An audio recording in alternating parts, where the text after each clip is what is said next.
We're trained professionals. There you go. Yeah. We are live. Hey, good evening, folks.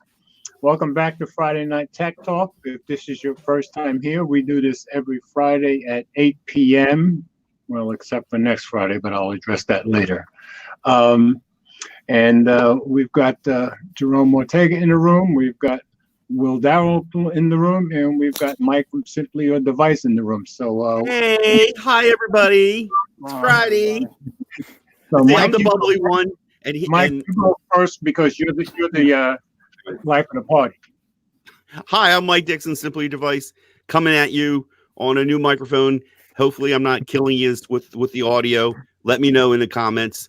And it's Friday, yeah. And I got to say something. He's coming at you. Mike is coming from a new microphone. I saw that one coming. You know I had to get that in. Then everything's normal. We're all good. Exactly. This is really Jerome, you want to say anything intro-wise? I'm Jerome Ortega. At Phone Jerome, Instagram, Twitter. That's it. I think that's supposed to be for the end, but whatever. You'll do it twice. You know what I mean? It's all for a good cause. You know there you go. And Will, go ahead. Not much. Thank God it's Friday. Everybody, please subscribe to Will. He's what, 4 away from 100. Yeah, and I got to give Will this. Because he put out two videos. Two videos in one day. Oh, man. And then, yo, George, I don't know if you saw, I don't know if you saw the news. By the way, Dover, Delaware had an earthquake. So shortly, not long ago. So I think the two work coincide. Him dropping two videos and the earthquake, I think, came because he dropped two videos. There you go. I just thought Will's drone caused an earthquake. That's all. Oh man, nah. I'm telling you. So we got to get more of those drone videos, man. There you go. Come on. Oh man, Yeah, cold. Man. Yeah, I was going to say you ain't doing it now. I know that much.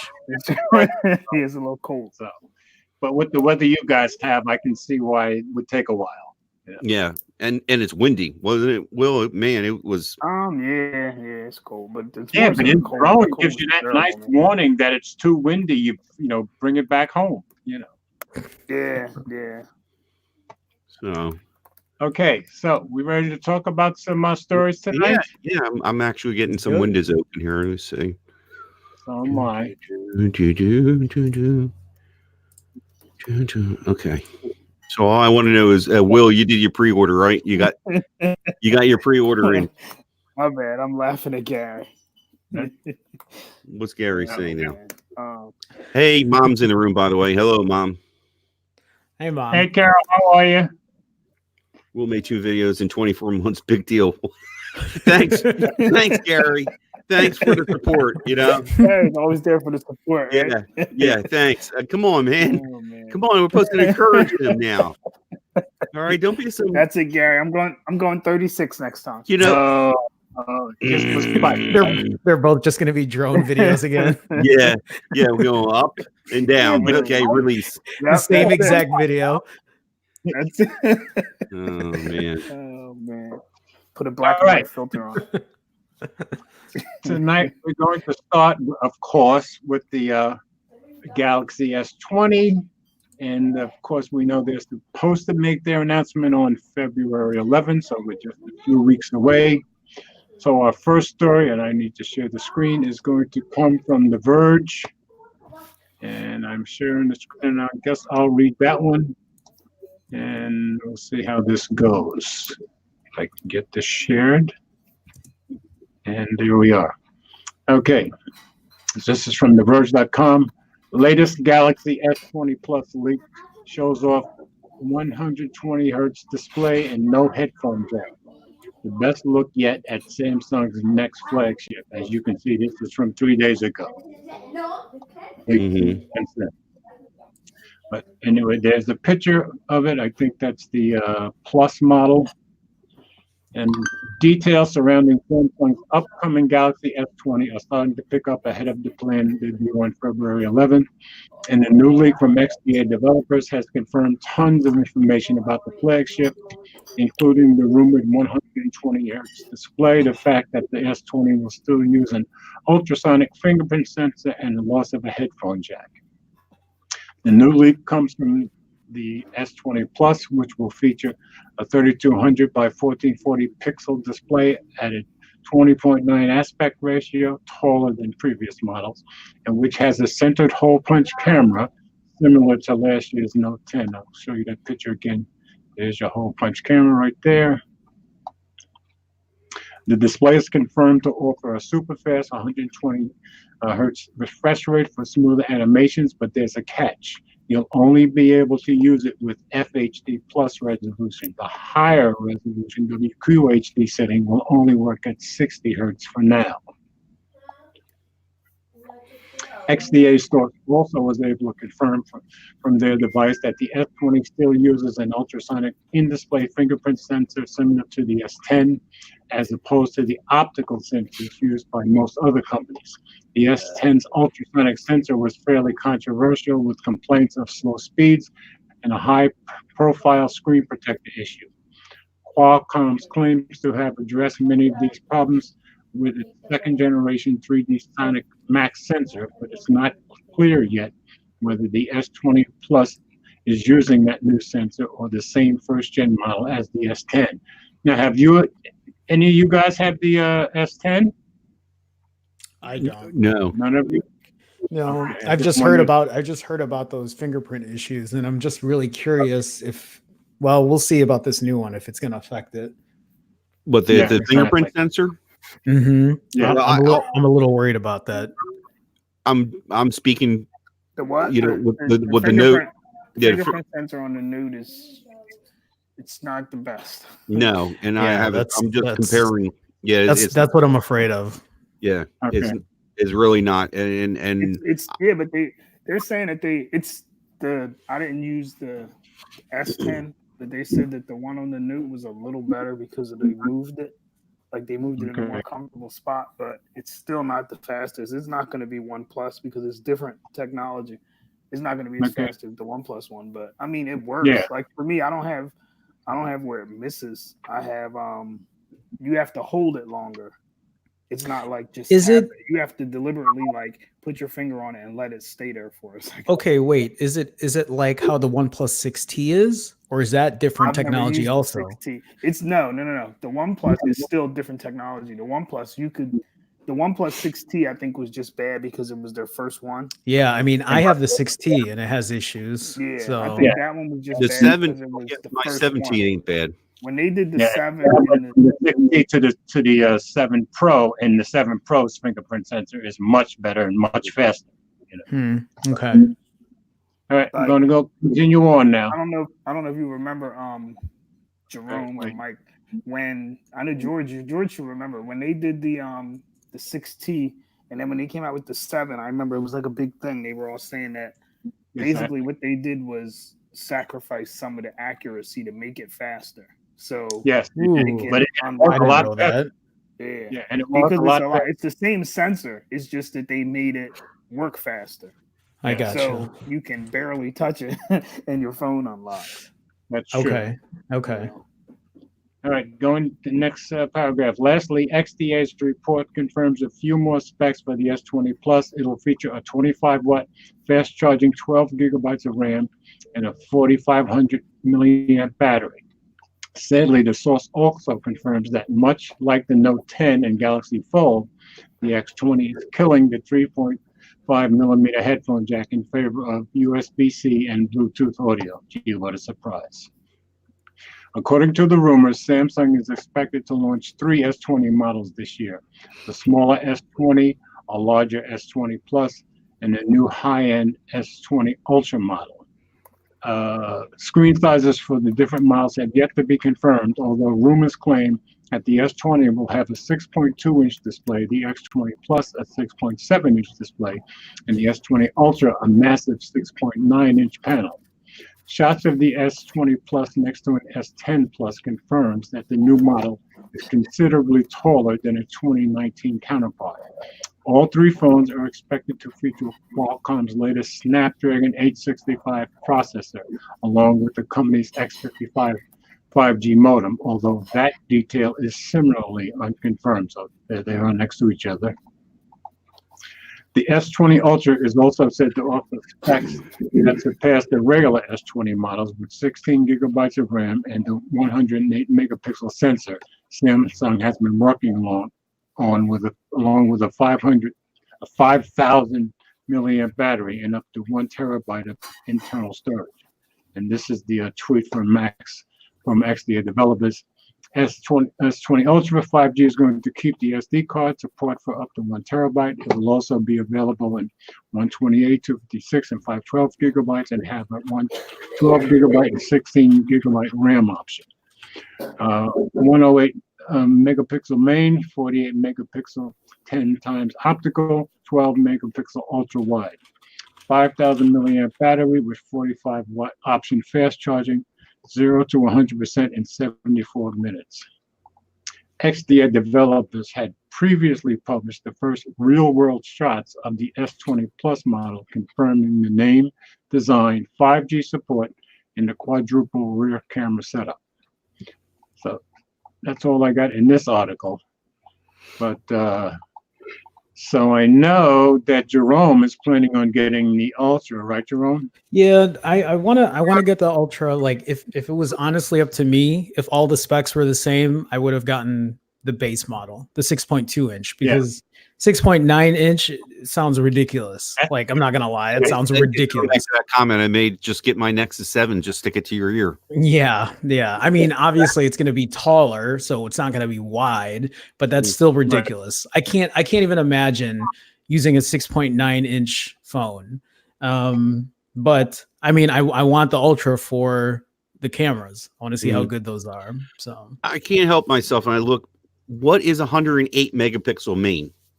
I mean, I don't want to sound stupid. I know what's 108 megapixel main camera. That's just. Is it really going to use? Talking about it, Mike. It's not using them all. It's going to use the pixel binning where it's going to. Yeah, it's confusing for me too. I still have a hard time wrapping it around my head on how that works. It's like 108 megapixel sensor, but whatever binning. Yeah, it bins it down back to 12, right? Something like that. So why have all these megapixels? What's is this just, this is a point of just beating your chest and saying, look at me, I got big numbers. Doesn't it have something to do with low light being much better, I think? No, I think actually when the megapixels are that high, I think it kind of affects it. But it has a bigger image sensor, which will help with the light. The thing about the 108 though, what was I trying to get at here?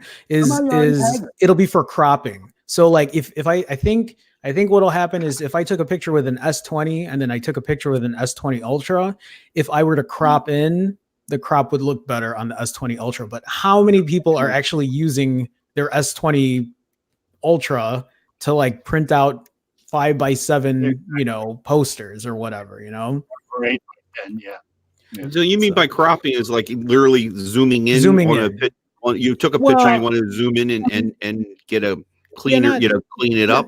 Not zoom in, but like you're literally looking at that specific part of the image at 100% like view. Because when you're looking at a full picture, it's not zoomed in to like 1-to-1 aspect ratio because you got to look at the whole picture. So by doing this is where the quality kicks in. Yeah, you don't get grainy, you don't lose detail and all. Right. Well, certainly not as grainy, I guess. Yeah, but I bet you I'm just wondering if the results on the picture quality is just going to be negligible. Like, are you really going to be able to notice it between an S20 and then an S20 Ultra? I don't know. Well, I guess we'll ultimately find out because you'll have the high and I'll probably have the low, so we can compare. There you go. George, what's your thoughts so far on your S10e? I mean, we're going. I absolutely love my S10e, and I've never had a problem with it, and I think it takes great pictures. Now, of course, once I got the iPhone 11, every other phone's pictures became something less. Right. I love my S10. Okay. That's crazy. Yeah, that gentleman's got a good question. That was news that dropped today with the with Boca. Mm-hmm. Yeah, I clicked on that by accident, but I might as well leave it up there. Yeah, so now the Poco F1 Poco is becoming an independent brand, no longer a sub brand of Xiaomi, right? Yeah. Are but- they doing that because it's that popular that Yeah, they're able to branch it off? Yeah, according to what they posted, it said they were so successful they have enough strength to go out on their own. So they're saying, Right.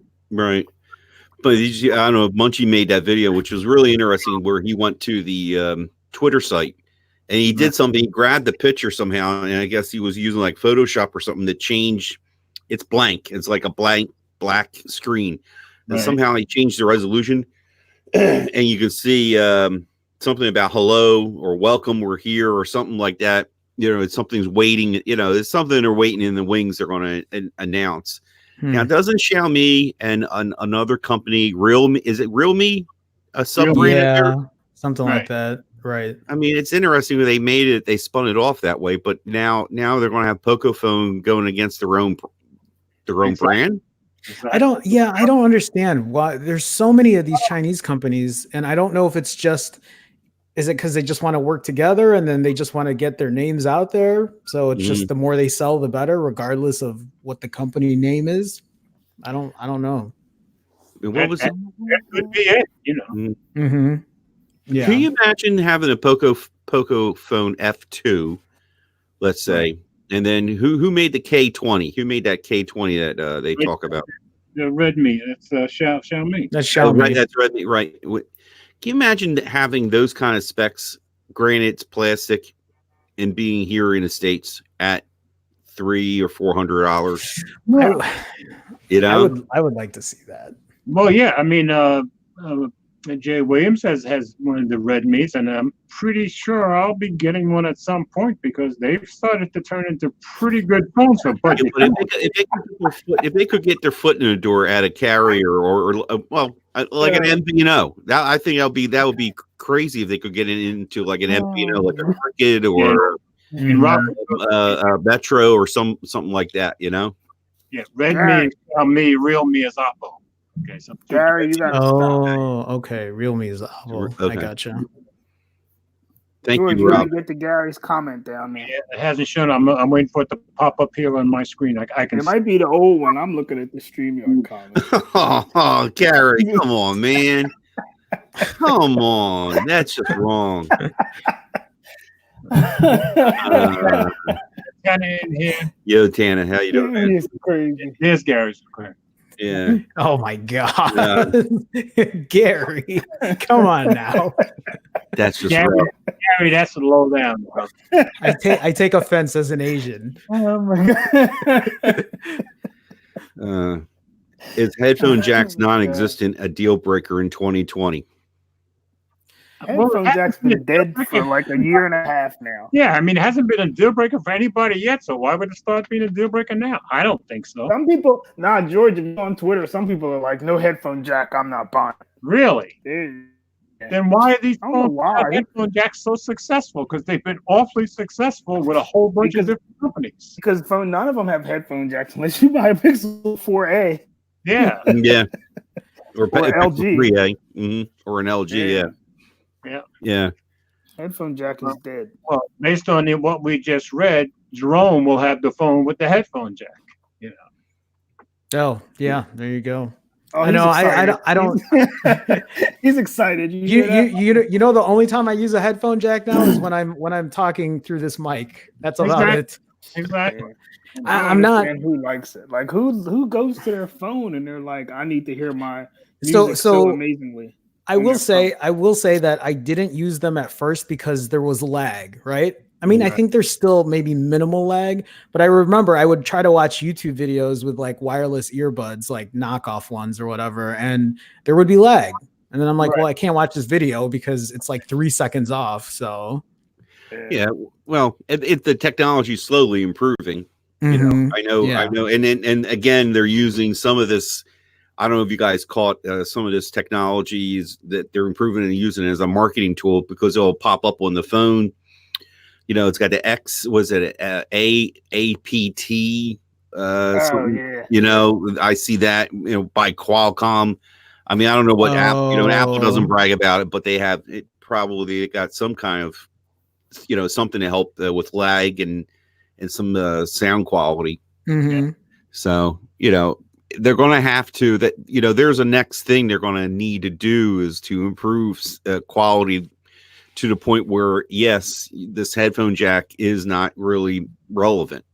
I mean, if you're an audiophile, right? Like there are times that it's just going to be super important that you need it. Well, when I edit video, right, I use wired. That's the only way, because I know that I can't rely on a wire. Well, I couldn't anyway use it. I just don't think it's not reliable enough at this point. But yeah, but that's the thing. Like, if you're editing video, you're not pulling out I'm not pulling out my phone. Pixel 4. Yeah, I don't understand why everybody's upset. Like, if you're really listening to audio where you want to hear every detail and the highs and the lows and the mids, then you shouldn't be listening to it on your phone.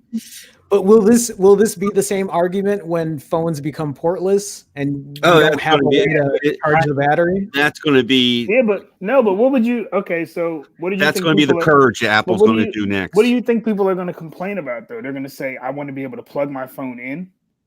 Well, to make it to charge it faster.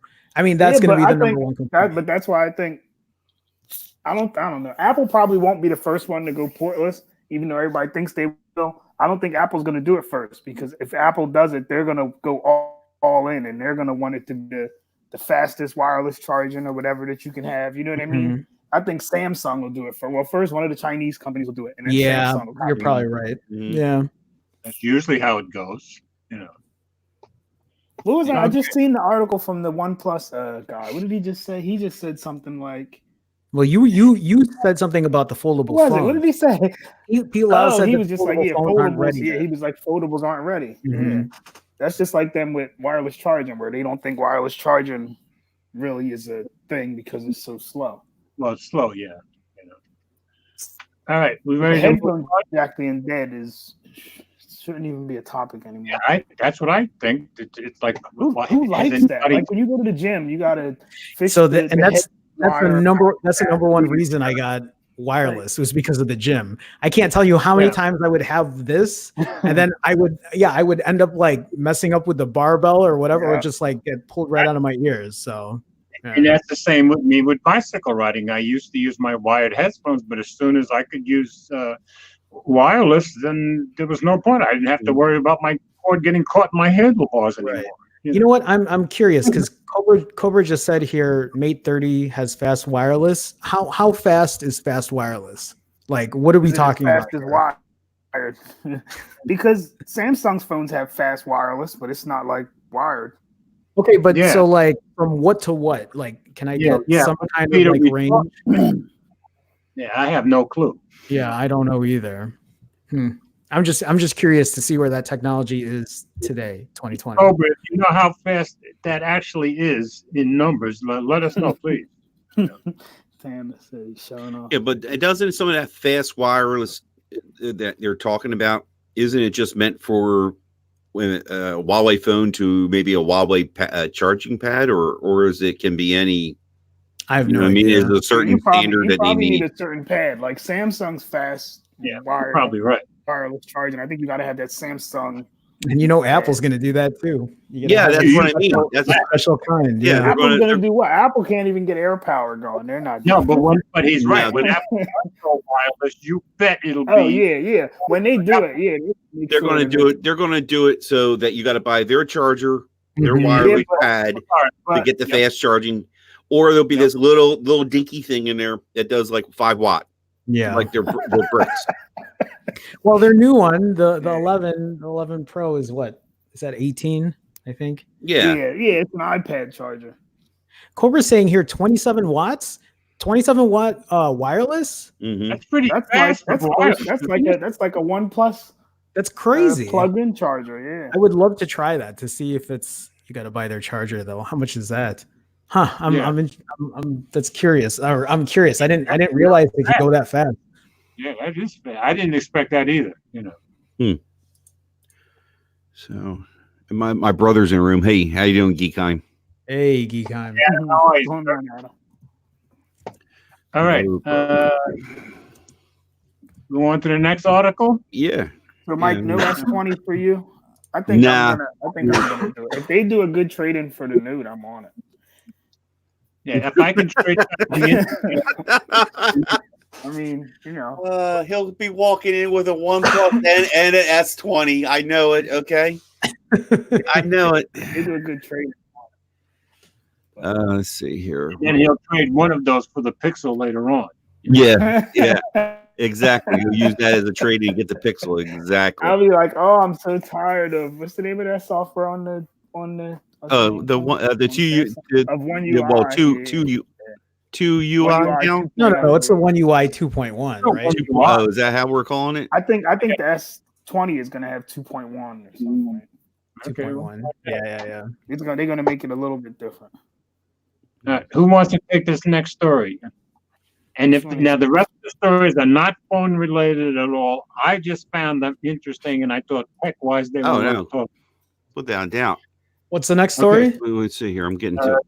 Microsoft National Security Agency Discovers flaw in Microsoft Yeah. Windows. I'll take it.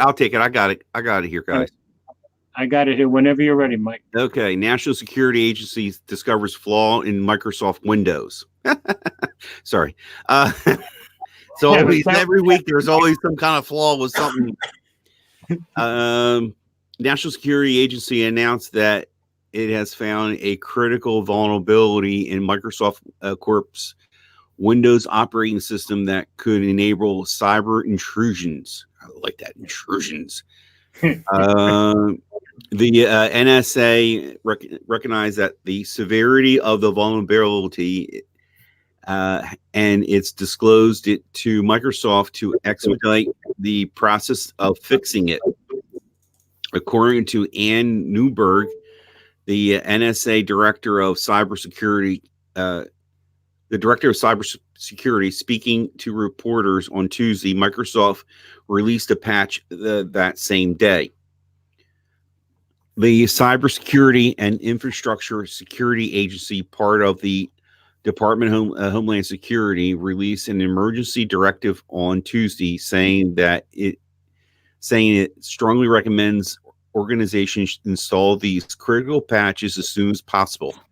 The DHS is urging federal civilian agencies to take a series of immediate actions to mitigate. Hello? Oh, Siri, quiet. That's NSA looking at me right now. Holy Siri wants the conversation. Okay. Yeah. In a corner of my eye, I'm like, going, is one of my phones flashing? And then all of a sudden, Siri's talking to me. Stay there. Okay. Where was I? Yes. Strongly recommends organizations install these critical patches as soon as possible. The DHS is urging federal civilian agencies to take. I heard somebody's phone beep. A series of immediate actions to mitigate this risk, to minimize the exposure to associated threats to our federal information system, said Brian Ware, an assistant secretary in the department. The NSA chose to publicly share that it had found a flaw, a break from past protocols when information about how vulnerable were discovered wasn't made public. In order to build trust and encourage patching, Newberg said. Okay. We wanted to make sure the new approach to sharing, and also really work on building trust in cybersecurity community. Why is it going to be such a, hey, it's broke. Take this patch or all your personal stuff is going to get hacked. Well, Yeah. Why is it like, I don't know. Wow. Well, at least they went from not even letting anybody know to at least letting people know it's out there. Yeah, I guess. Yeah. Yeah. The flaws lie in part of Windows software known as, how would you pronounce that? Crypt32 DLL. Thank you. Do you know what that means? Any of these? DLL is just an execution file, and Okay. Crypt32 is something to do with some kind of crypto. I don't know. Okay. That file is used by Windows 10 and the last two versions of Windows servers operating in Windows serving operating system to implement many of the certifications and cryptographic messages functions in the crypto API, such as crypt signed message. According to Microsoft, which this means that the flaw could affect a broad range of users. Now, based on that entire paragraph, do you feel like you're in a grave? Because you feel like you're in a crypt. George, I feel like what Gary said. Wait a minute. I'm missing the comments. I'm reading this. What did Gary say? All right, I'm trying to. Cool, because they're really close to getting them. What the heck? Okay. Anyway, let me go back to this. I'm sorry. They already have the patch available, so that's good. Yeah. I got. Matter of fact, when you sent the stories out, Right. George, literally that moment, I got the little saying, "Hey, do you want to update your Windows computer now?" I'm like, "Oh," and I just saw this. I'm like, "Wow, that's weird." Exactly. Yeah. Yep. The disclosure appears to represent an improvement in relations between Microsoft and the NSA, which previously secretly collected security exploits of Microsoft Windows in order to use the tools for its own hacks. Delays of the practice became public. Details of the practice became public in 2017 when a group known as the Shadow Brokers, the Shadow Brokers obtained and published the NSA's tool. What's this? The Shadow knows. Yeah. Published the NSA tools, leading to an emergency for Microsoft as the company rushed to patch the 0-day exploits. So you're getting what that whole paragraph is saying is that instead of NSA, what they used to do is not let Microsoft know. They used to try to hack into their system. Yeah. Yep. Unbelievable.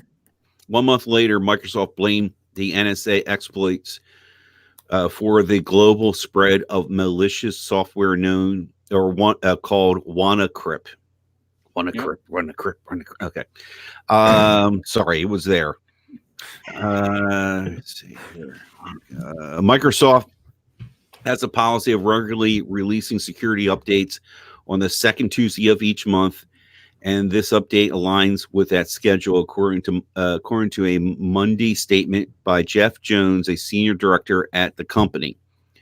The following the principles of coordinated vulnerable disclosure, or better known as CVD. That sounds like a sexual disease. That's what I was thinking, the exact same thing. Okay. Great minds think alike, George. What is going through your mind that it reminds you of a sexual disease? DVD, HI, all those other ones, I don't know. Wow. Let me just say it, Jerome. We're just twisted old guys, okay? You know what I mean? What does CVD even sound like? That would sound. Wait. What's the I'm going off topic. STD. STD. Okay. Yeah. Okay, give me that. George, I'll give you're you not that. getting monetized for this video. Oh man, you lost your monetization between Gary's comments and Between Gary's comments and this conversation. The monetization is over. But super chat's wide open, guys. Okay, Yeah, just to let that out there. Super chat is wide open. Man. Anyway, I'm stuck on this. CVDs as the industry best practice to protect our customers. Oh God! Stop! All right, Mike's mind is going wild. God! Best practice to protect our customers. You want Will to continue? Yeah, go ahead, because I'm done. I'm cooked. I'm cooked because I can't. Oh God, help me! Here, I'm muting my. Will, go ahead. Hold on, let me find out where he's at. Hold on. I don't even know where we're. I was ready. Yeah, hold on. We followed the principles. Where's he at, George? Oh, okay. We followed a principle. Yeah, where's he at? In the gutter, okay? We follow the principles of coordinated vulnerability disclosure, CVD, as the industry best practice to protect our customers from reported security vulnerabilities, Jones said in the statement. To prevent unnecessary risk to customers, security researchers and vendors do not discuss the details of reported vulnerabilities before an update is available. News of the NSA's discovery was previously reported by the Washington Post and Krebs on Security, a cybersecurity blog. The release of the patch draws attention to the flaw and creates an urgency for organizations to fix it before bad actors use it for malicious purposes, according to government officials.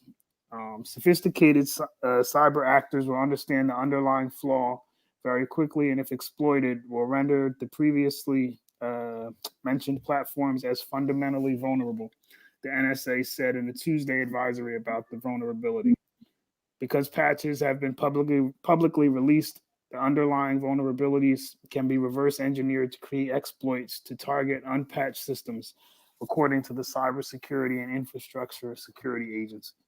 Okay, and see, that whole last section makes sense to me because, yeah, if they release the information about the problem, well, right away the hackers are going to get into it. So, I mean, that's how they do it. Yeah, so that makes perfect sense to me.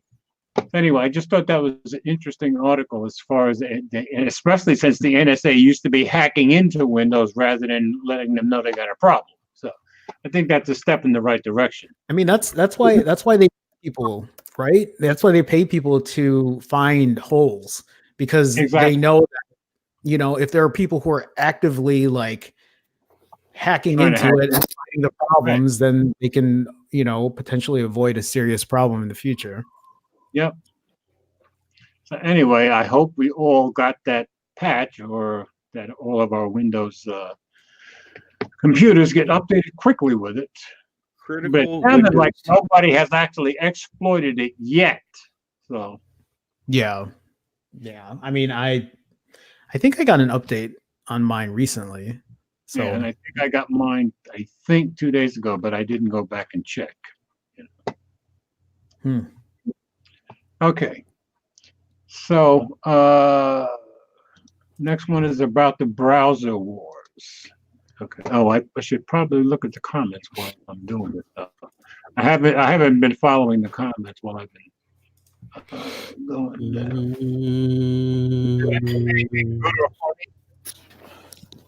Let me see. Here we go. The comments. Do you know how many? Look at Gary. Yeah, look at Gary. I mean, come on. Ah.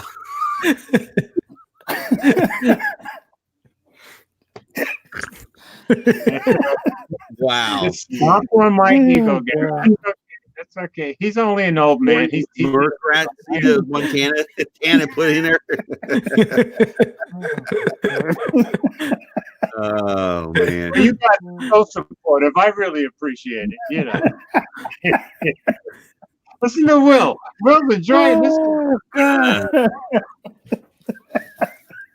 I think it was supposed to be. No, this was the blue one. Oh man! How many hats do you have, George? How many hats do you have? I have 14 cowboy hats. 14. Yes, I have about 60 baseball caps, but since I started wearing cowboy hats 6-7 years ago, I don't wear the baseball caps anymore. So. Wow. I mean, I wear a lot of hats too, not cowboy hats, but. Oh man! I put on a cowboy hat 7 years ago in. Where were we? We were in. Where did Will go? I don't know. We were in Colorado, and I put on the hat in the store. And as soon as I put it on, I said, "That's me." And I've been buying hats ever since. Oh, there you go. You gotta try to wear other hats. Like every week, a different hat. Adam's coming. He said. Adam said he shot a guy at the bar and took it off his hat. Oh, nice. The only problem with that is I don't own a gun. Well, wait a minute. You gave him what is it? West New York chop or something? Maybe that's what you did. You know. Actually, when I was a kid, the guy I was raised with, which were the same guys you see in The Sopranos, what I learned to do very good with stomp. Stomping was a lot more than punching. That's what I learned. Where the heck Will go? Will? I don't know. I don't know where he went. His Comcast let him down. No, I'm adding him back. There he is. Nah, George kicked me out. No, I'm for laughing too much. I hit the wrong button and went back on the browser and left the page. Gives you a karate chop and takes your hat and boots you off the stream. I hit the wrong thing. Finally, somebody making a nice comment. You know what we should all do? We should all get a cowboy hat one day and just all wear it on the show. Yeah. Well, let's all make fun of George at the same time. I'm not saying making fun. I just think it would be. Oh my god! We'll all come with baseball caps one, and then we'll come with cowboy hats the other one. All right. So, yeah, I've got plenty of baseball caps. So, and some of us in our own work, we wear many hats too. You're right, guy. There you go. There you go. Oh, look at Gary. Gary's really picking on me now. Sorry about a man named had a poor man there, but I kept his family fed. Oh man. Oh god. Let's see. All right. Now, will that push us to the next story? Yeah. Let's see here. Chromium. This is the browser wars. I can take this story. Okay, let me get it shared. And this is on The Verge also. Mm-hmm. Okay, and there it is. Whenever you're ready, Jerome. Yeah. So the browser wars are back, but it's different this time. It's about privacy, not market share. If you weren't convinced, we live in a new era for Microsoft's consumer-facing software, the 1-2 punch of Windows 7 closing down and the new Chromium-based version of Edge officially launching ought to do it for you. Microsoft's new Edge Chromium browser is out now for both Windows and Mac OS. We'll be taking a closer, more critical look at the Edge browser now that it's no longer in beta over the coming days. Tom Warren has just as many thoughts about the future of Windows as I do about the implications of the switch over to the Chromium code base, which is mostly maintained by Google. We'll be getting into all of it, but I want to start with some very high-level things to know about browsers right now. Because after many years of stasis, things are really about to change.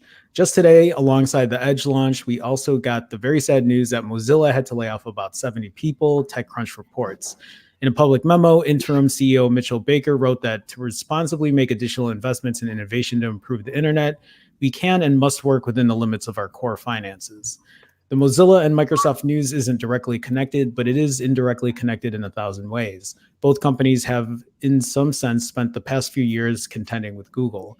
For Microsoft, it was the realization that its project to create its own web rendering engine was an uphill climb that wasn't worth the investment.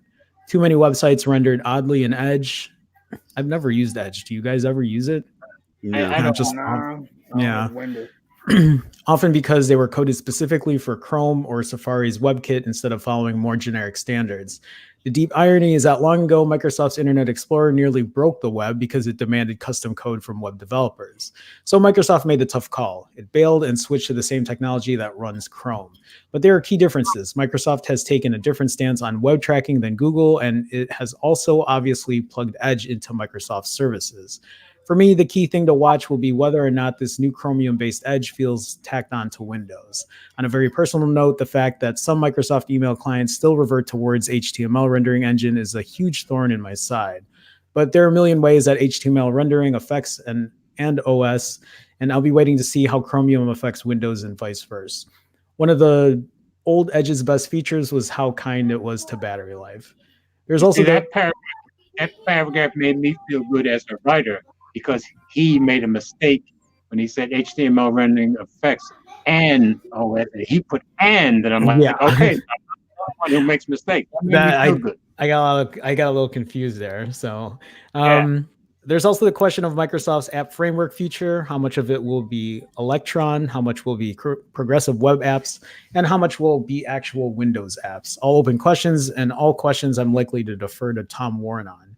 As with everything else, something to watch. For Mozilla, it was switching back to Google search as the default in Firefox and leading the charge to a more privacy-focused model. Firefox's decisions around blocking trackers inspired Apple to be even more aggressive in doing the same last year. This week, even Google was forced to throw in the towel and commit to eventually disabling third-party cookie. That surprised me. Yeah, I saw that. As I noted in my article on Tuesday about Chrome's decision, there are many forces at play in the coming browser wars. At a high level, if I had to explain what's happening without worrying too much about the details, here's how I'd put it in one incredibly overwrought sentence. The mobile web is broken, and unfettered tracking and data sharing have made visiting websites feel toxic. But since the ecosystem of websites and ad companies can't fix it through collective action, it falls on browser makers to use technological innovations to limit that surveillance. However, each company that makes a browser is taking a different approach to creating those innovations.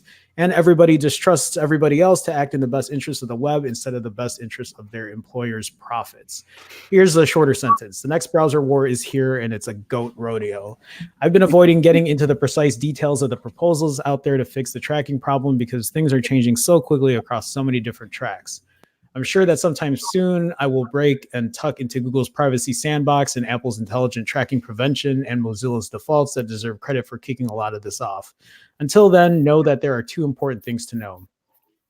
First, there are new browser technologies and limits coming that could radically change how ads work and could make it easier for you to protect your privacy no matter what browser you use. Since this is the web, it'll take time, but everybody seems committed. Second, the way many of us think about a web browser war is in terms of market share. And that is the wrong metric this time. There's a browser war, but it won't be won or lost based on who can convince the most people to switch to their browser, because most people can't or won't switch on the platform that matters, mobile. In 2020, the desktop is a minor skirmish compared to browsers on phones. On phones, many people aren't really free to choose their browser. That's literally true on the iPhone, which Apple locks down so apps can only use its web rendering technology. And it's for intents and purposes true on Android, where the vast majority of browsers just use Chromium. Yes, there is an Android browser ballot happening in Europe, but it's much too early to know what its effects will be. That brings me back to the new Edge. Microsoft has committed itself to Android so fully that is currently working on making its own Android-based Surface phone due out later this year. And so if you're Microsoft, it makes perfect sense to want to get your own first-party browser that's fully kitted up with your services on that phone. The easiest, best way to do that on Android is to just use Chromium. And if you want your company to be good at Chromium on mobile, it doesn't hurt to ensure it's also good at Chromium on Windows. The fact that I've looped all the way back to Microsoft needing to provide services on mobile isn't just my usual rhetorical meandering. It's a long article. Yeah, no, I'm like, wow. I'm just like, yeah. You're almost done now. So I was jump in, but I was like, oh, he's almost done now. It's the whole point. The new browser wars aren't about who makes the fastest or best browser. They're about whose services you want and whose data policies you trust. Anyway, here's how to download Microsoft's new Edge browser. You should do it. And install Firefox and maybe Brave and Vivaldi and whatever else. Return to real browser competition on the desktop means we might have our best chance in years to fix up the web again. And it might just create some momentum that could make the mobile web better too. That's it, right? Yep. Yeah, that's it. Yeah. So oh my God. Basically, this is going to be about mobile, and everything else is just minor by comparison. So let me see. Somebody explain it to me, because I know, like you said, on Android, basically everything's based off of Chrome. So they're saying Microsoft is going to make their own browser. Well, they're making their own. It's not going to be based off Chrome, right? No, it is. It is going to be, but yeah, and their new Edge browser is based on Chromium also. Oh, so they give in on that, but they are going to have a forked version of it for their phone. For their phone. Yeah. See, now I need to not buy the new Samsung and wait for that Microsoft. Oh yeah, good luck with that. That Microsoft folding phone is going to be crazy. Have you guys used any of these other browsers though? Like how they're talking about Brave. No, so they're talking about Brave or Vivaldi, and I haven't. It's so hard, right? Because I've been using Chrome for so long that everything's in there. Yeah. But that's the thing too. Even what Brave is, Yeah, we can talk about browsers, but it's the same thing with search engines, right? People want privacy. So there's a lot of people who are what are you pointing at, Mike? I use Firefox. I use Firefox. That's So all. Well, I tried Firefox. I've tried Opera. I've tried. There's a whole bunch of browsers. There's a I've lot. tried, but I always go back to Chrome. So Mike is using Firefox, and Firefox is laying off people. Well, it's because it reminds me of the whole search engine thing too, because a lot of people are going away from Google because they don't want their privacy, like they don't want to be tracked everything that they're looking at, right? I have to say about Firefox, I don't mean to interrupt, but I will admit it seems like Firefox, I'm not getting tracked. When I'm doing something, I don't want to. I go to somewhere and that ad doesn't show up again. You know what I mean? Yeah. but Well, what you about don't want to be encouraged to buy that thing you were looking at? Yeah. the weird You know what I mean? It's thing? just reminding you.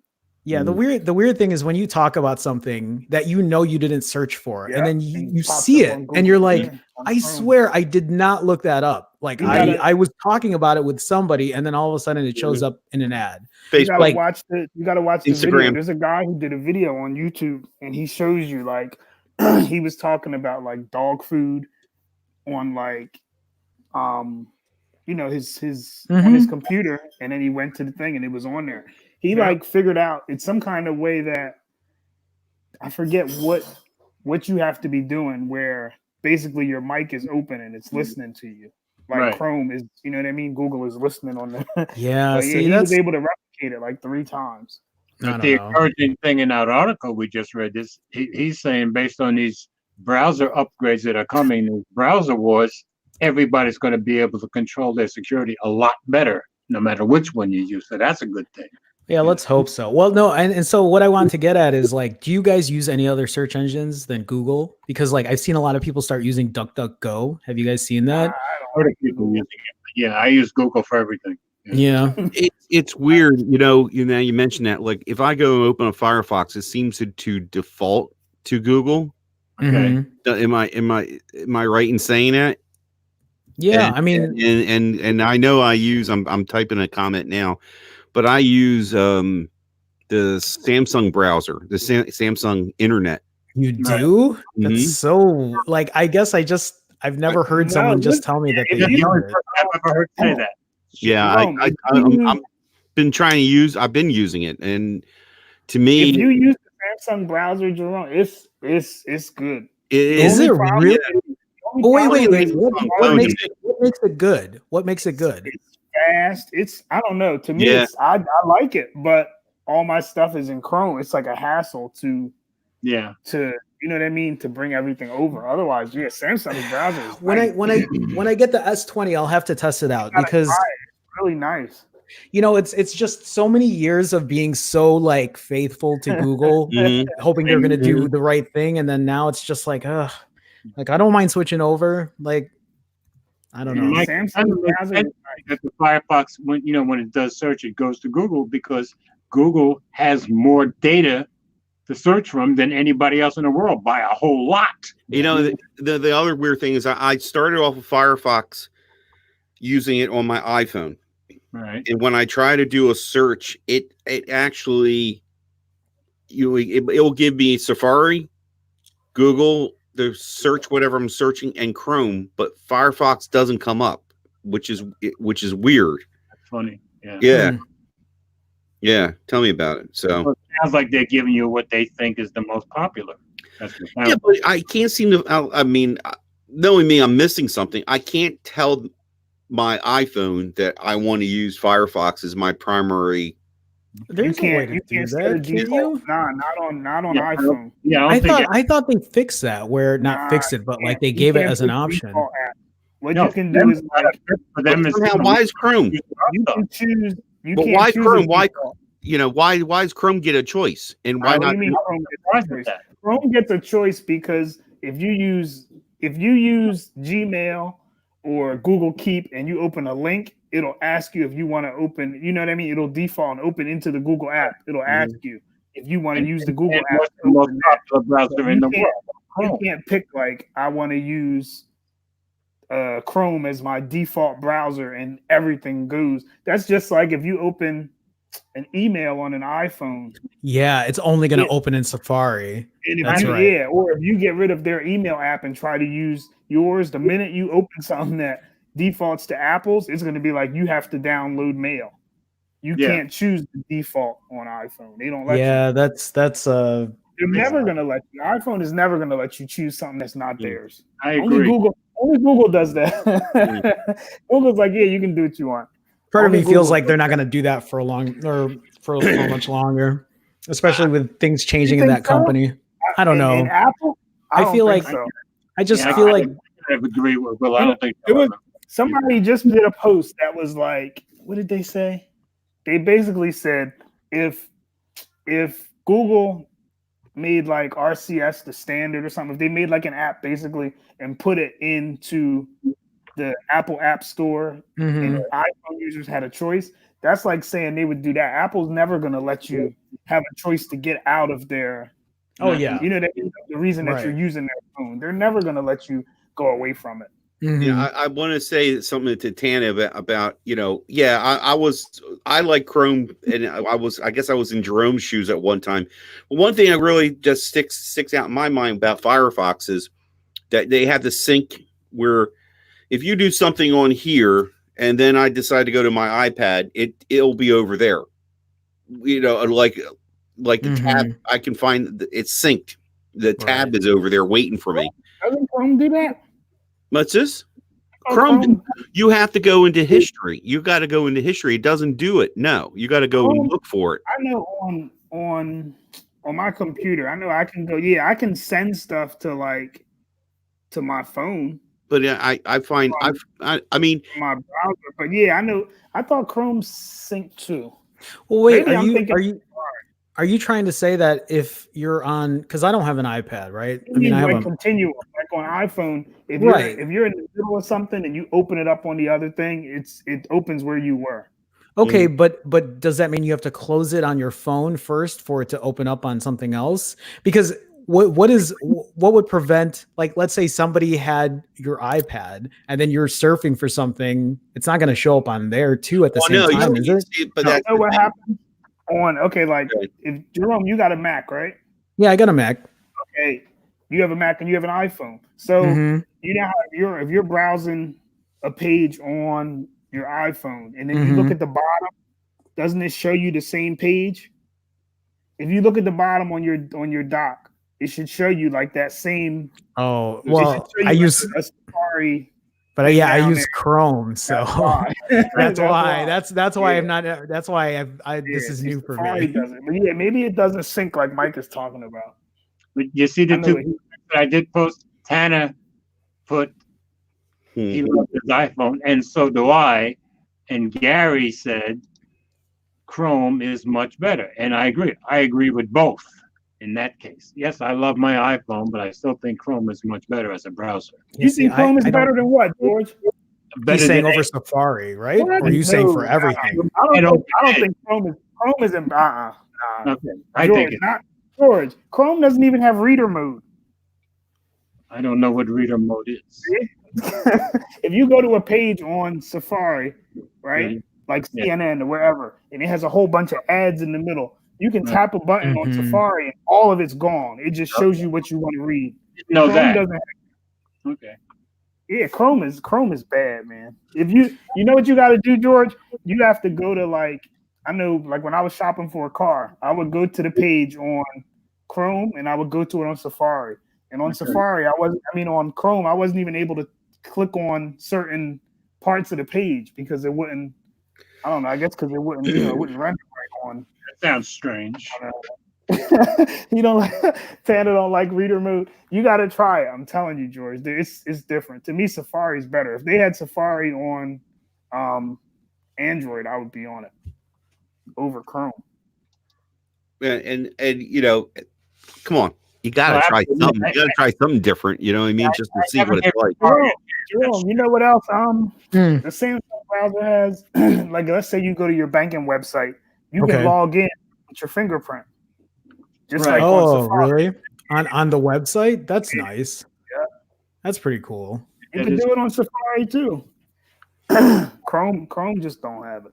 No, Chrome doesn't have any of that. Yeah, Safari's got it. You can log in right with your, if you're on your phone, it uses Face ID. But Chrome does it on the iPhone. Right. On the iPhone, it does it, but not on Android.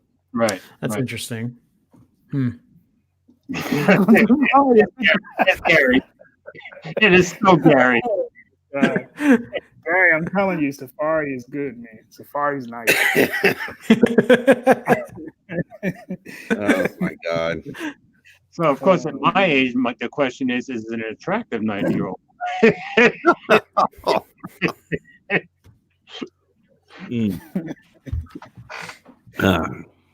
Let's see. Gary knows how to keep us going. And Jerome, you gotta Safari on that. I will. No, I will. On your iPhone. It has that's what the people who use iPhone, that's what they use it. That's what they get into the ecosystem for stuff like that. Because you can just sync up. Like, continues on through the I'll have to do it. I'm so like set in my ways with stuff. Like it's like when I download or when I get a new phone, it's like I know exactly what I want and I just start putting it in there. But I mean, my impression, Jerome, is you and I are very much Google guys all the way. Well, I've been a Google guy for a long time, but I will say, like, I thought I was never going to leave Hangouts, and now I just you don't have Telegram. A choice. You don't. Yeah, I mean, I really don't have a choice because, well, Google kicked you out. Yeah, no, I showed you the door. Well, that's the thing. I have a lot of friends who have switched over to Hangouts years ago, and when I try to get them to switch to Telegram, they're like, "Why? It's fine. Like, I'm not switching." And I'm like, and I can't force them to switch, But am I talk about again? You found out that Telegram is a much better. Telegram's great. Yeah. I love Telegram. I love Telegram. And the nice thing about Telegram is, you could have this phone, or you can have this phone, or you could have on. Yeah, exactly. Phone, and then it doesn't matter what phone you're on. You're just with everybody. Or your MacBook or anything you want. That's yeah. Yeah, well, and then they have a desktop app, right? And it's great. I mean, for the Mac too. Yep. Yeah, most of the interactions when you see me on Telegram, I'm sitting here at the computer. Yeah, I just find it wonderful. So next week, Jerome, pick an internet browser and tell us which one you're using and how it went. Now, I should. Wait a minute. Now that's an idea. That's an idea for a video. That's an idea for a video for sure. Yeah. And then I could do the same thing with a web browser or a search engine. Yeah. Now, and the next time the four of us together, we should all use at least one different browser to some degree, and then come back and report on it. What do you think? It's not a bad idea. All right. So can we commit to that? Because I'm going to probably skip next week's, so it'll be 2 weeks before we're back well, I'm back because I'll be moving, but it'll be 3 weeks before all four of us are back. And I'm going through a bunch of transitions too. We'll talk about this later. Later. So I'm thinking, okay, but in February, February, we should all use some other browser than we normally use. You know what it makes? Okay, Firefox. It makes me think. It makes me think of those YouTube videos. It makes me think of those YouTube videos where they're like, "I woke up at 5 a.m. for the next 7 days. Here's what happened." That's what this video would be. Yeah, I stopped eating meat for 30 exactly. days. That's what these videos would be. Yeah. Anyway, for once, Gary thought we had a good idea. Oh my God, that makes it's like I used my original iPhone for 7 days. Here's what happened. I mean, I still have my original iPhone. I can't switch because I can't put the SIM in there. It's not gonna work. Never mind. Yeah. You know how many views you would get? Yeah. Those videos get like that. There's another opportunity. All of us pull out an old phone. Like I still got my Nexus 5. Oh, I would definitely do it for my Nexus 6P. You know what I mean? All of us go on the most old we have. Now you have to find what you mean. The video would be me charging the battery every hour. You'll be like, I switched to my Nexus 6P and it wouldn't stay on for 20 minutes. So you'd be like, couldn't even make a phone call. Mike, what do you mean by old phone? We're talking 2004, 2006 here. Okay. And will they fire up? Oh my God. I have no idea. Okay. I've got about 7 of them in my drawer. There's some classics right there.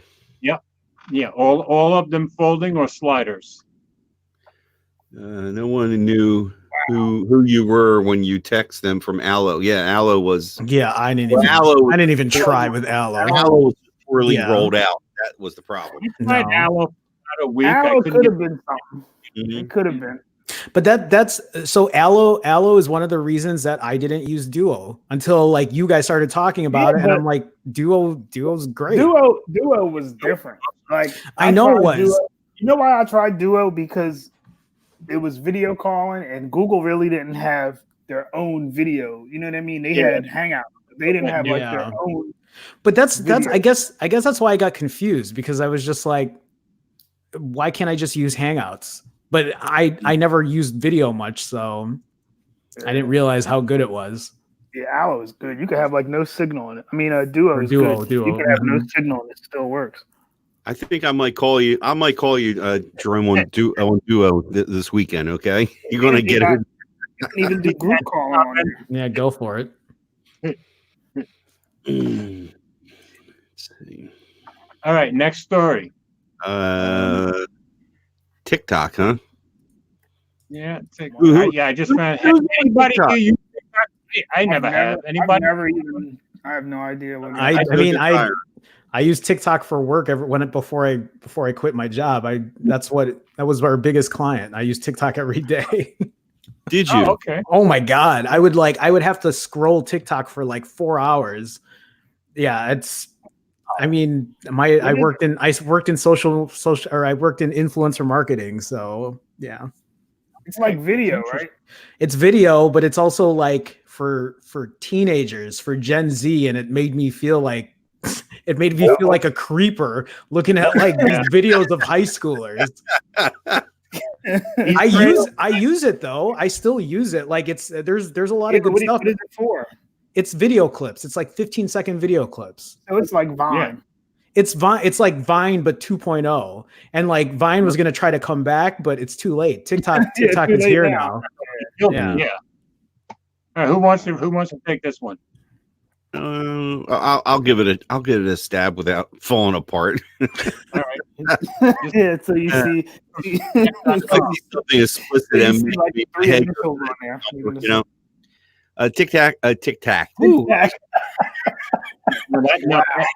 can't. Too much to drink.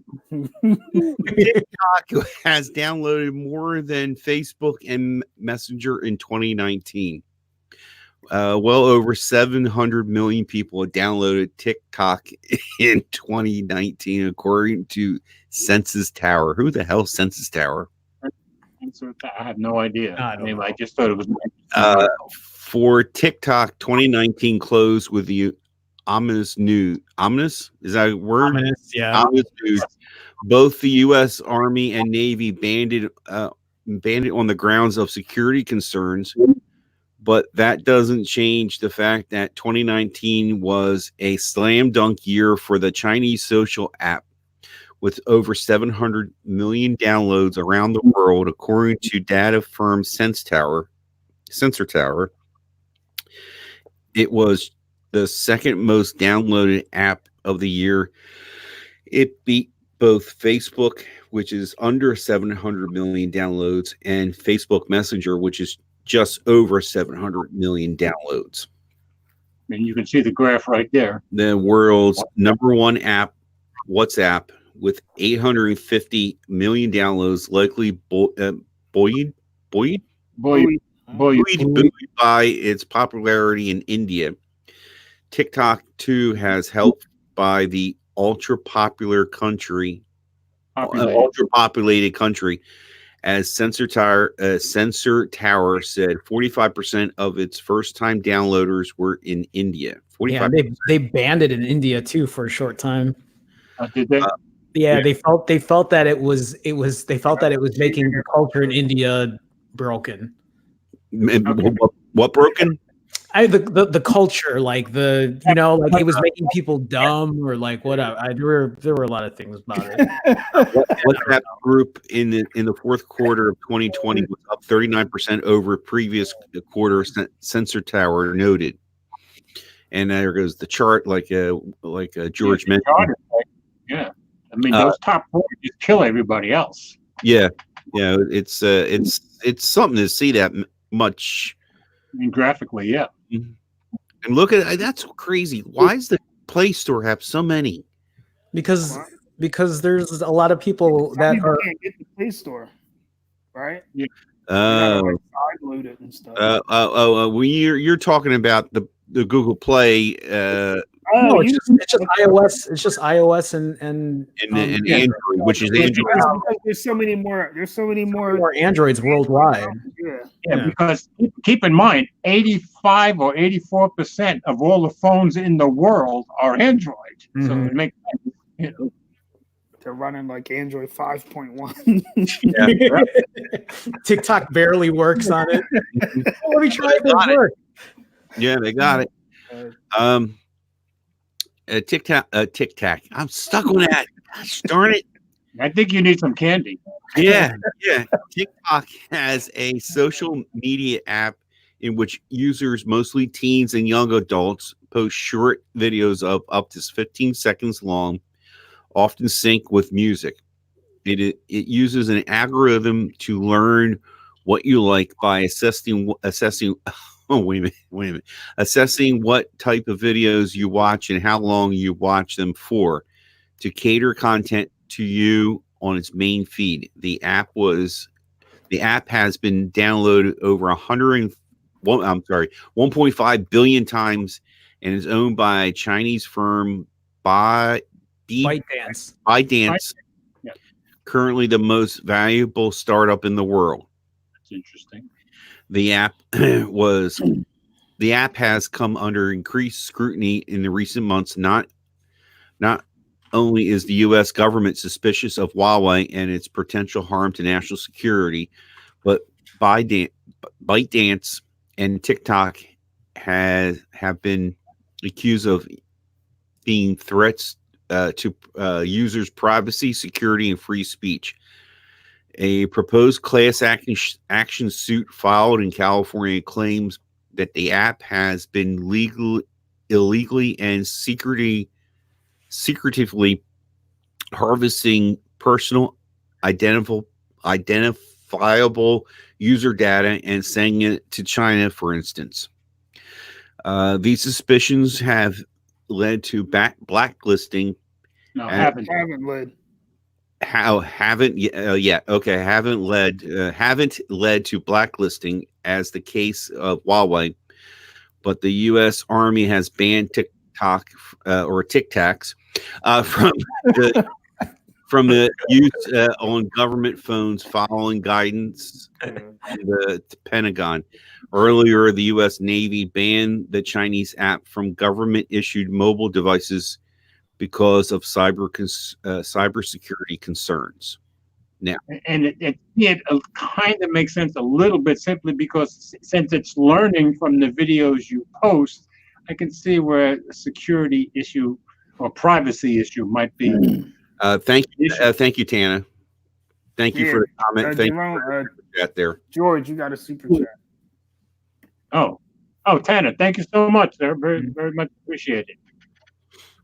And he loves TikTok because like TikTok with a audience, and you can do informative tech blogs over there to younger people who are hungry to learn. Good point, Tana. Very good point. Yeah. So you're the expert here, Jerome. Tell us more about TikTok. It doesn't sound true about it at all. I use it. I actually thought about making content on there, but it's huge. Like it's gonna take over, but like it's the new generation of social media, right? People and Mike, we've talked about this before. People on TikTok, most people who are on TikTok do not use Facebook because the demographic is completely different.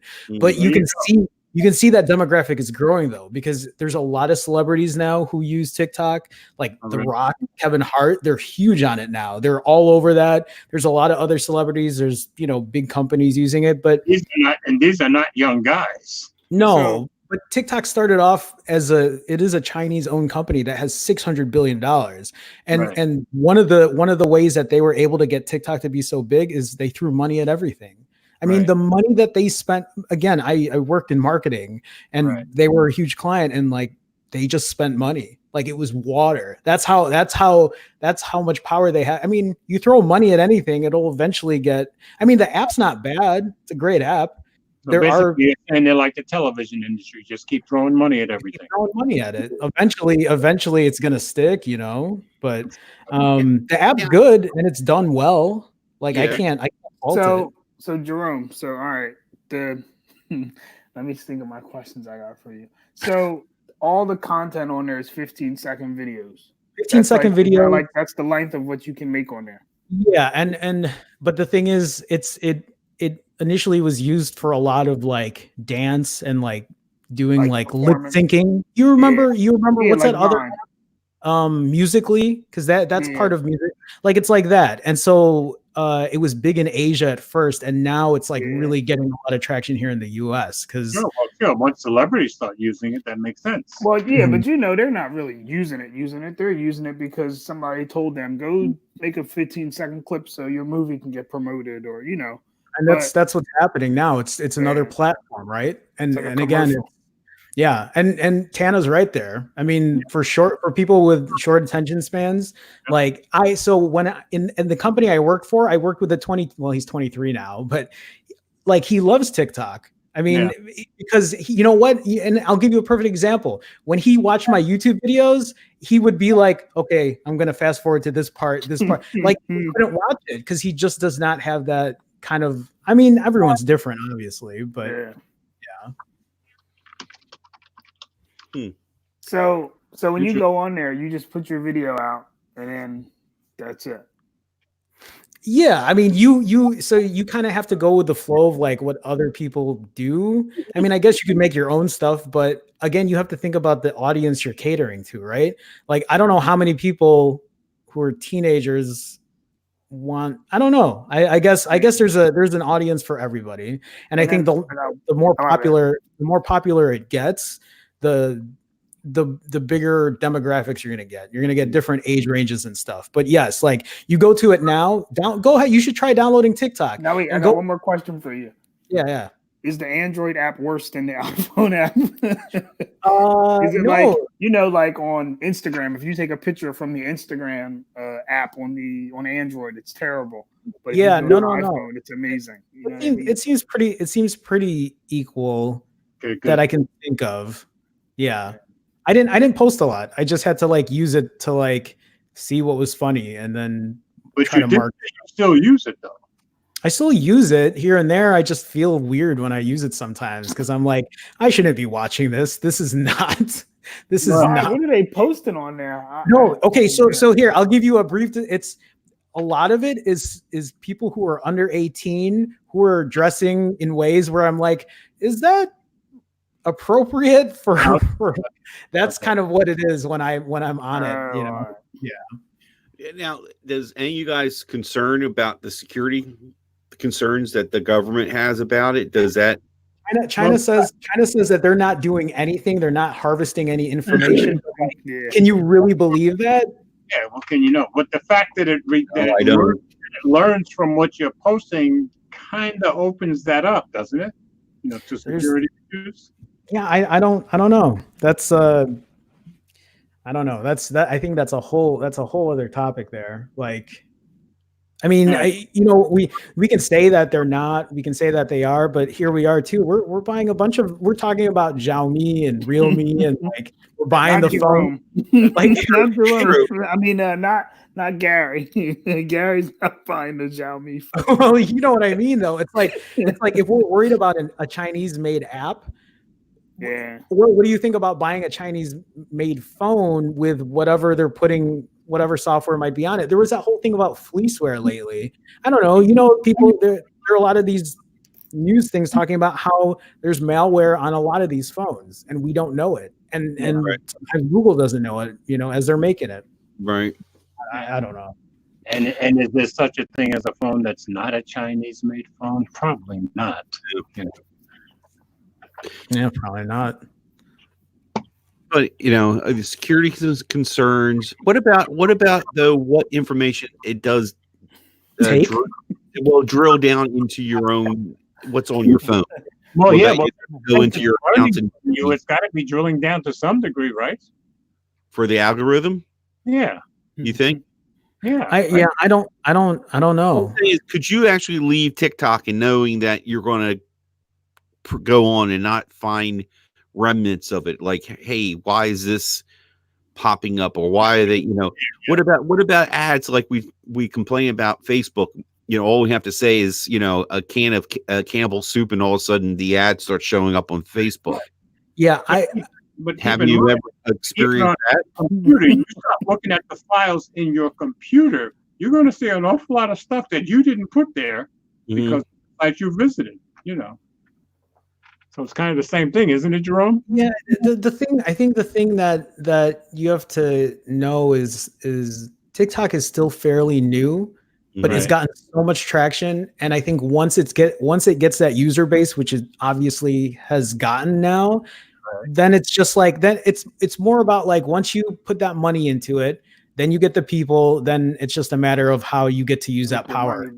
Yeah, because now you have everything that you need to like. Now they can have the team that says, okay, now we have the people. Now we own this sector. Now how do we profit off of it? Well, basically, then they become much like Google and Facebook. Yeah, there you go. I mean, just like any big corporation, there's an end game. Yeah. So. George, Gary saw you on TikTok. You didn't tell us you had a channel. Yeah, right. There is, but Tana's right though. There's a lot of funny stuff on TikTok. There's a lot. It's just sometimes you have to weed through things that you'd be like, I don't know why this is here. I'm like, I don't know why this is here. Seriously, you just spend 5 minutes using TikTok and you'll understand what I'm talking about. See, now you've made me, on the one hand, want to use it and afraid of it, both at the same time. Yeah, more so than ever. Yeah. Well, you guys know that song "Old Town Road" from Lil Nas X, right? That was really popular. That got popular because of TikTok. That was a lip syncing it or something. Yeah, and the reason he got huge was because of TikTok. Like people, what ends up happening on TikTok is people will use a song clip, right, and they turn it into a meme, and then everybody will want to replicate that meme using that song. So then everybody's hearing the exact same song over and over, but just with different people like acting to it. Yeah, and then it sticks in your head, and you remember what was funny about it, and you show people at work. Yeah, exactly. So then, once you do that, in my head, you can't make no money off of it, right? What's that?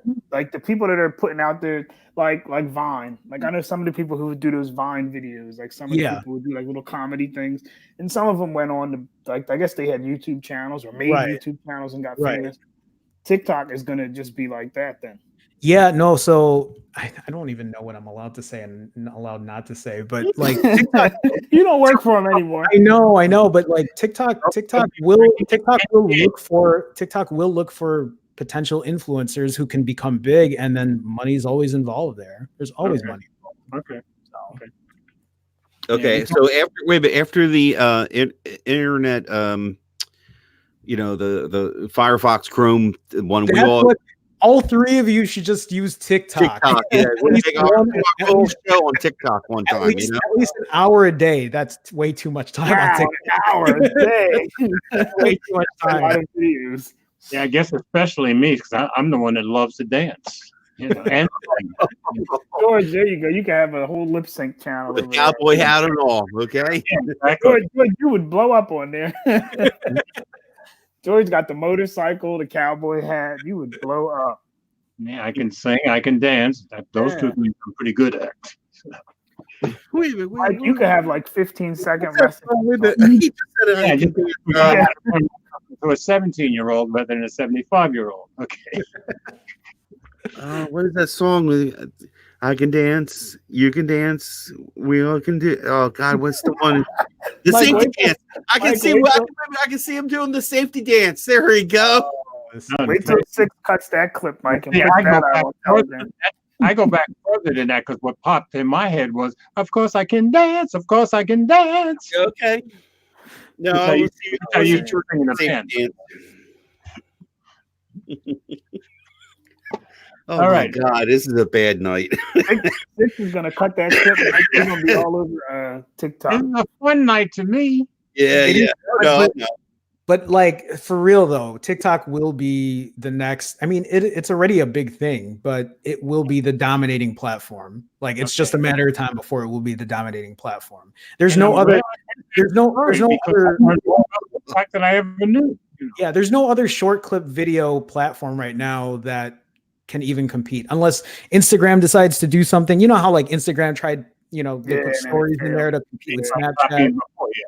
But yeah, it's just a matter of time before they find, another big platform is like, okay, let's integrate what TikTok does. But I don't know. TikTok has. Gary, stop, Gary. Hands down TikTok. Oh my God. Wow. How do you guys know? How do you guys know Gary? Where did Gary come from? That's Will's doing. Gary's Will's doing, I think. I'm pretty sure. Oh man. Now, see, we're questioning if we have sick minds. As long as Gary is here, we got a sicker mind than the rest of us. Okay. I was gonna say what was that 3-letter acronym? Like you guys have it now. CVD. Yeah, that's what it is. Oh yeah. Y'all got CVD. CBD. I told you it was contagious. Oh man. Oh God. All right. Last story. Yeah.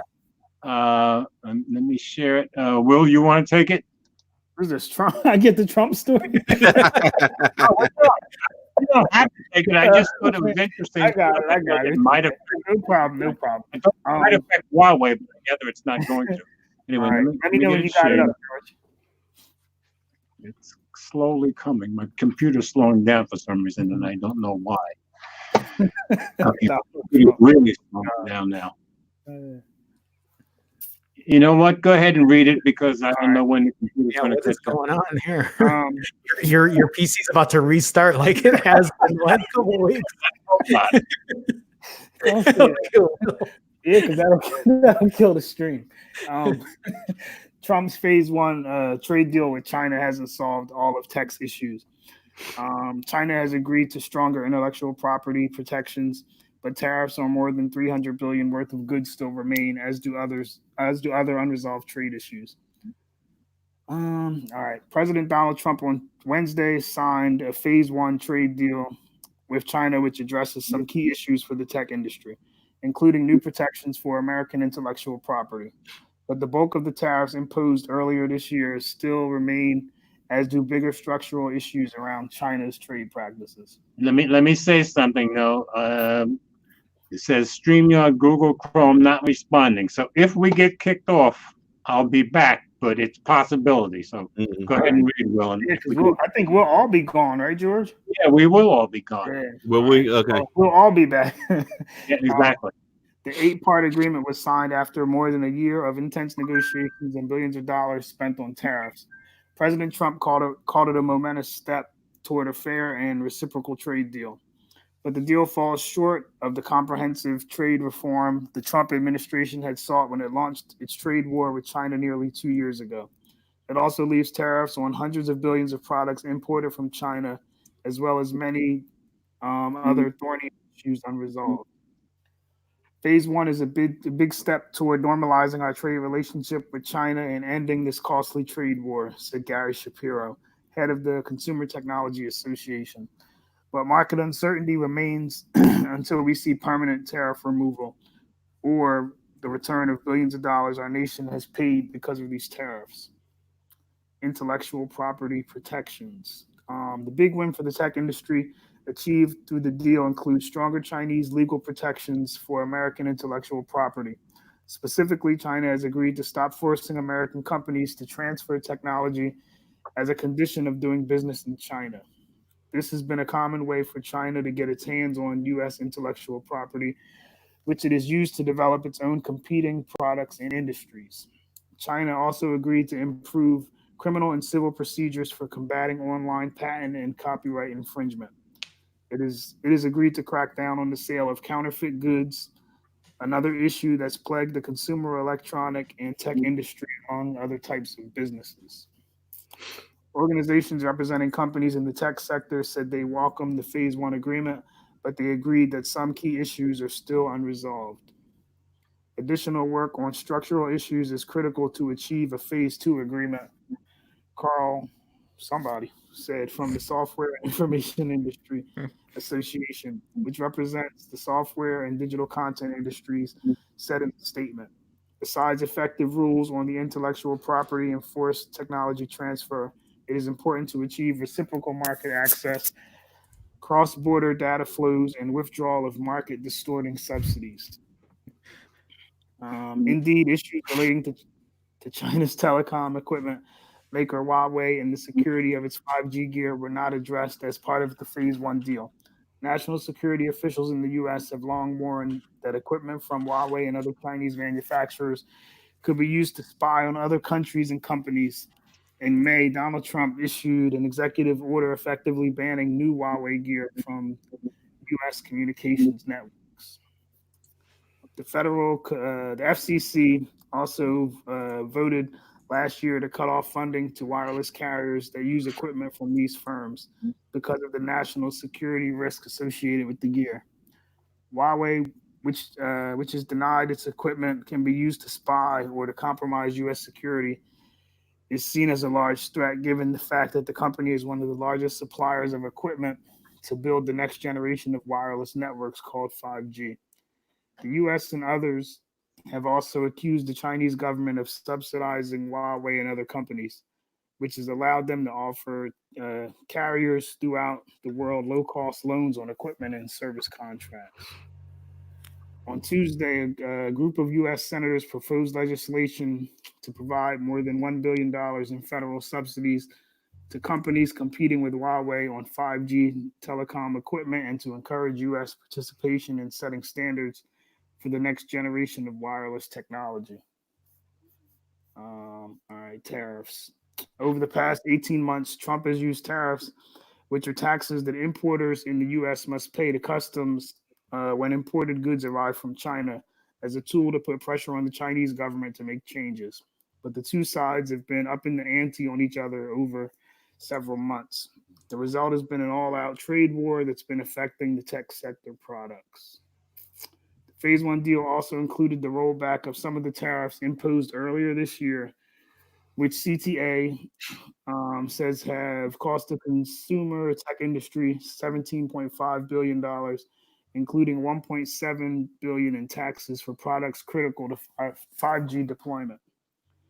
As of Wednesday's deal, the U.S. agreed to cut the tariff rate it imposed on September 1 on September 1.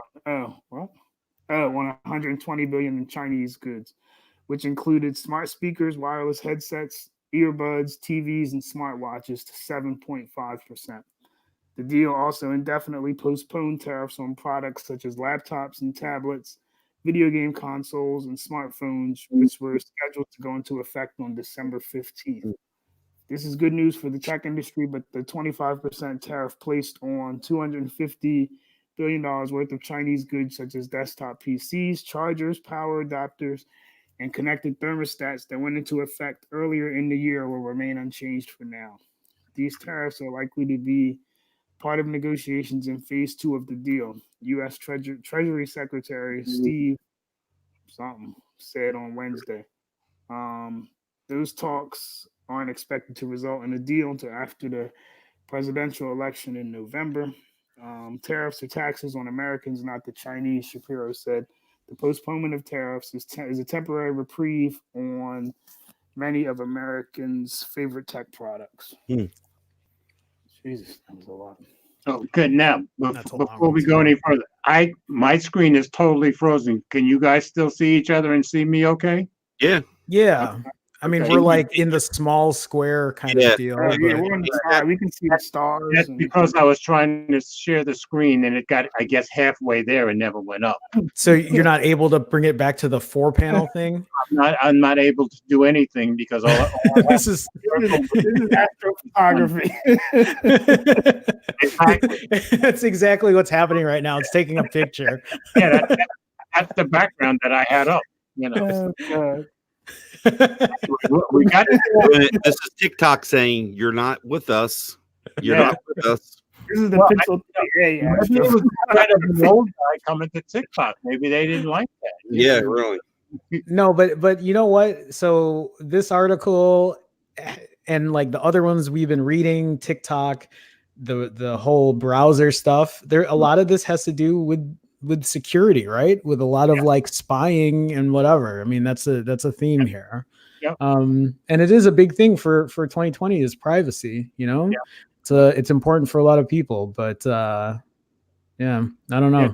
To me, the most interesting article we had tonight was TikTok, just because I learned a lot about TikTok. But the most promising article to me was the browser war thing, because according to what that guy is saying, as far as us all having more control over our privacy and security, that's going to start getting better and better. It sounded like to me. I'm still a little confused with that whole browser thing though. So like what is the point of, I mean, is the browser wars back because Microsoft.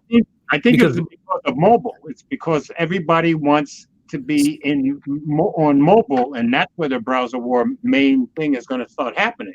Yeah, but Is George, it- like, do you think it's really going to be a war though? Because they, if I understand it right, they're saying that, let's say if you get an iPhone, right, or whatever, Right.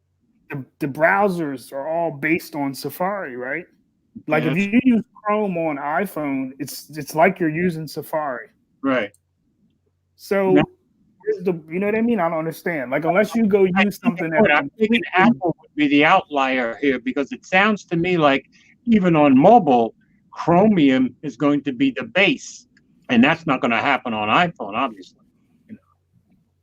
So, all right. So, like, the Samsung browser is different from Chrome, but if you Right. use, I don't know, there's a lot of browsers on Android. If you Yeah. use like Firefox or whatever, you know, isn't it? Right. It's using Chromium, right? It's just Yeah. like Chrome. It's It just sounds a like different. they're all using Chromium in the background. Yes. So I don't understand. Where's yeah, like that's kind of why I was a little confused. Where's the war at? If they're all using Chromium, they're all based on Chrome. So And like, why is that war now and not last year or whatever? Like, what's sounds like- changing? Sounds like they're all getting serious about going after the mobile, people, browsers on mobile. Or fixing the issues on mobile? Is that what that Oh, is? wait. Sounds to me like it's going to be an after effect of. Wait. I just thought of something. Wasn't there a big deal last year? I'm more asking George this over the EU. And I read it somewhere where it's rolling out right now. When somebody gets an Android phone, they have to choose what browser they're going to use. That's the EU. That's still that's ongoing. yeah, That was it's not here. It's not here. Yeah, it's not here. They No, say- but you've got a lot of people over there. You know what I Yeah, mean? That's not going to come here because Google's like only doing that because they sued them. Nobody's going to sue here about that. Yeah, but everybody, the government is looking into Google with the whole antitrust thing. Just kind of starting the same way the EU did 5 years ago. It's just because big tech companies have so much power. They have so much influence, and like that like the video I made, right? You guys saw that I posted it. Where the EU wants to get everybody to have USB-C, right? So they want Apple to have USB-C instead of a Lightning port, so that I've just seen an article. I didn't read it, but it was like they're not forcing Apple to do it. It was like, I guess it's like a stand. People are taking it the wrong way. Well, so I did a lot of I did a lot of research on it, and actually the EU wanted to have one specific standard years ago, and when they decided that it was going to be like micro USB or whatever, Apple, they were on board, but then instead of putting micro USB on their iPhone, they made an adapter instead that had micro USB on it. And they said that's how they loopholed it pretty much. Yeah. And then ever since then, they've just been pushing it off. I don't know. What is Will laughing at? What is your problem over there?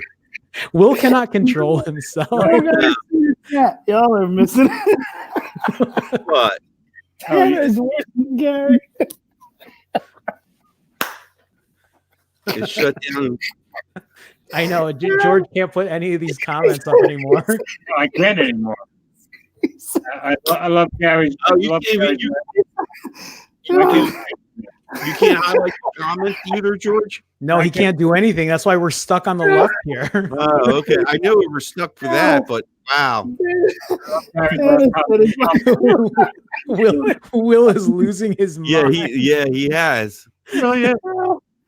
Oh man. Are you back, Will? No, I'm laughing at Tanner. Tanner is crazy.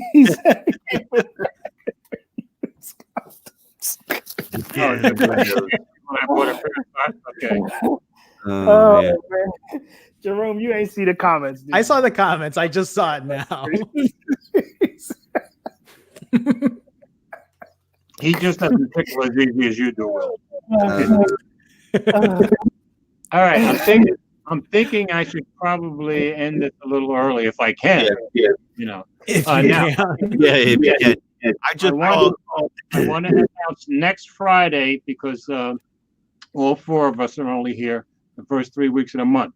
Normally, the fourth week would be me and Jerome, but next week I'll be very close to the process of moving, so there won't be a Friday night tech talk next week. And I'll be in Chicago next week, so I'm not going to be here either. Oh man, you better. I think you're the going to last Chicago. Yeah, you could say, I 31st, think. right? So hold on. We'll talk about that stuff later, guys. Okay. All right. So the following Friday on the 31st, I'm going to try to be back once I move to Florida. I think I can do a broadcast the 31st. So next week there won't be a Friday night tech talk, and hopefully there will be the following week. So just wanted to get that out there. So it's safe to say all of us will reconvene as the four of us on the 7th, right? Yep. Okay. All right, now guys, here's what I'm going to do, if you don't mind, since we're a little bit early anyway.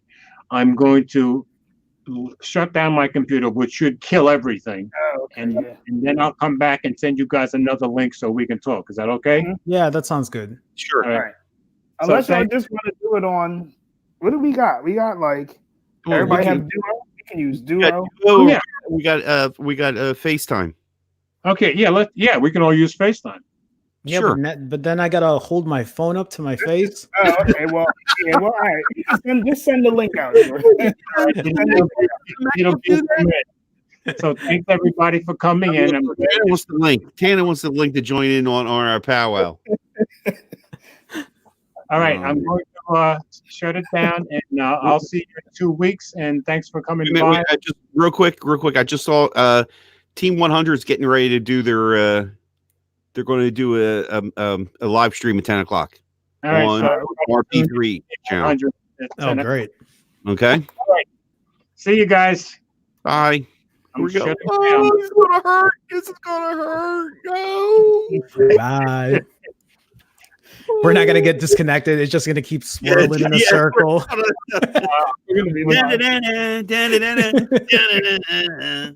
doing a hard reset. Look, it says we're still live. Oh my I'm just God. I'm just gonna leave this damn studio.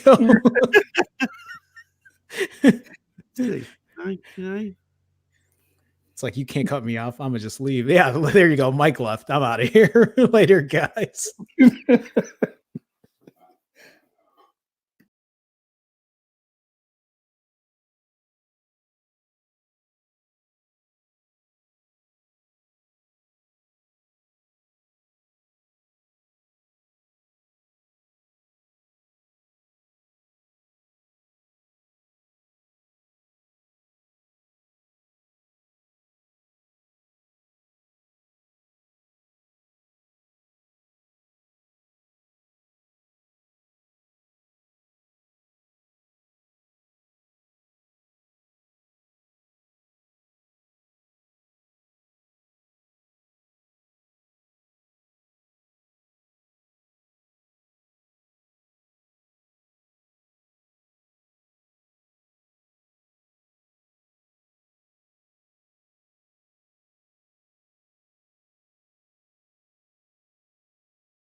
And we're still live, folks. So good night once again.